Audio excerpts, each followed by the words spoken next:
अगला टॉपिक मैं आप लोगों को करा रहा हूँ field due to an infinitely long charge wire. Infinitely long charge wire की वजह से जो इलेक्ट्रिक फील्ड किसी एक पर्टिकुलर पॉइंट पर होती है वो कितनी होती है। मान लिया कि ये एक इन्फिनिटली लॉन्ग चार्ज वायर है जिसकी लंबाई L है, ठीक है।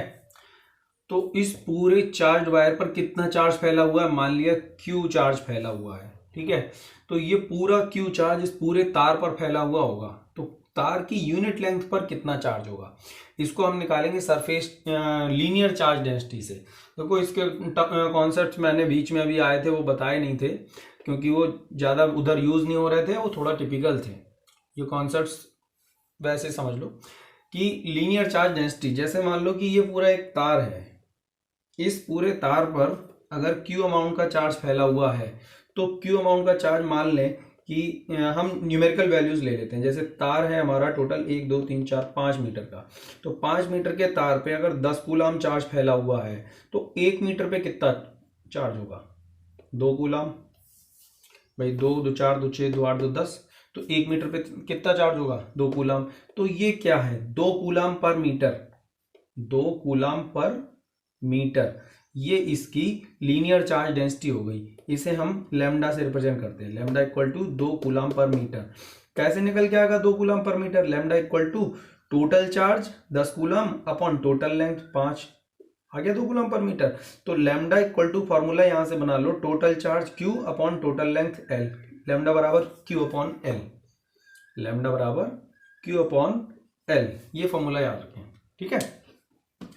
अब इस लीनियर चार्ज डेंसिटी का इस्तेमाल करेंगे हम, ठीक है। पहले तो ये देखो कि ये जो पूरा इन्फिनिटली लॉन्ग वायर है, इस लॉन्ग वायर की लेंथ हमने L मानी है, तो इसकी इलेक्ट्रिक फील्ड निकालने के लिए हम गॉस थ्योरम का इस्तेमाल करेंगे। अब गॉस थ्योरम इस्तेमाल करने के लिए हम एक इमेजिनरी गॉसियन सरफेस यूज करेंगे। इमेजिनरी गॉसियन सरफेस कैसा होता है, यहां पर हम इस तार को चारों तरफ से एनक्लोज करने के लिए imaginary Gaussian cylindrical surface imagine करेंगे।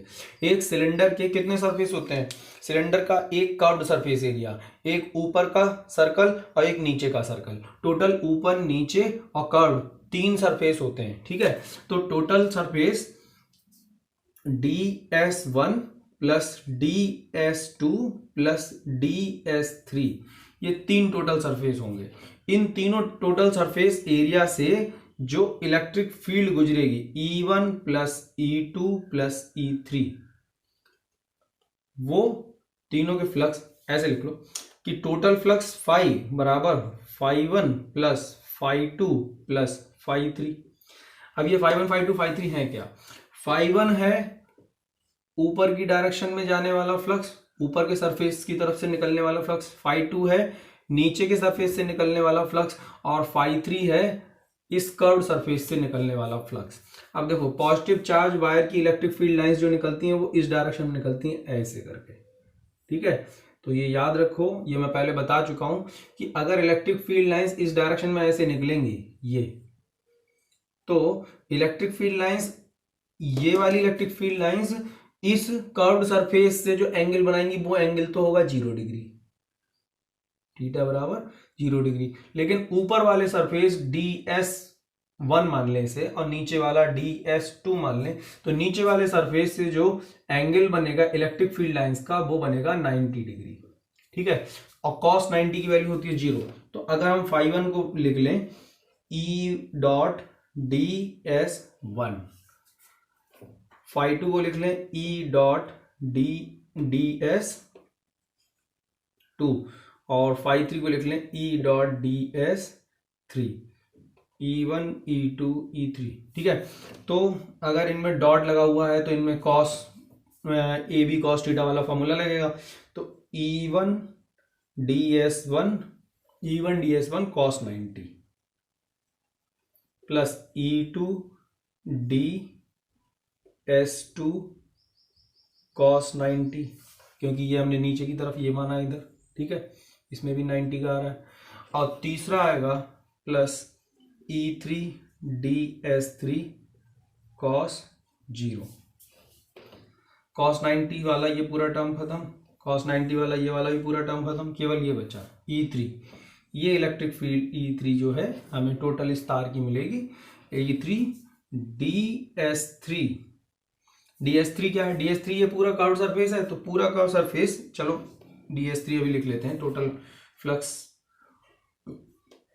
d5 निकालने के लिए। ds3 और cos 0 की वैल्यू तो इसके लिए 1 है, cos 0 की वैल्यू 1 होगी, तो टोटल, अब इसको इंटीग्रेट अगर करोगे तो टोटल फ्लक्स फाई बराबर E3 सरफेस एरिया 3। ठीक है, इतना क्लियर है। अब अगर ये टोटल फ्लक्स निकाला हमने E3 सरफेस एरिया 3, तो सरफेस एरिया 3 की वैल्यू हम यहाँ रख देते हैं। अच्छा, फाई बराबर क्या होता है, Q अपॉन एप्सिलॉन 0। E3 हमें निकालना है और E3 मतलब इलेक्ट्रिक फील्ड निकालना है, और surface area 3, third surface area हमारा जो होगा ये कर्व्ड सरफेस एरिया होगा, और कर्व्ड सरफेस एरिया का फॉर्मूला होता है 2πRh। यहाँ पर इस सिलेंडर की हाइट इस पूरे तार की लंबाई के बराबर होगी, क्योंकि ये सिलेंडर पूरे तार को कवर कर रहा है, तो 2πRh की जगह L। ठीक है, अब Q बराबर यहां से निकाल लो, Q बराबर L लेमडा या लेमडा इंटू L, तो Q अपॉन एप्सिलॉन 0 की जगह लेमडा L रखा अपॉन एप्सिलॉन 0 बराबर E डॉट 2πRL, L से L कैंसिल हुआ, तो E बराबर लेमडा ऊपर है, 2π एप्सिलॉन 0 के साथ ले जाओ, 1/2π एप्सिलॉन 0 और R नीचे आ जाएगा, 2πR नीचे आ गया, एप्सिलॉन 0 नीचे आ गया, और E बराबर ये आ गया, तो E बराबर लेमडा अपॉन 2π एप्सिलॉन 0 R, ये इलेक्ट्रिक फील्ड आ जाएगी। ठीक है, इन्फिनिटली लॉन्ग वायर के लिए।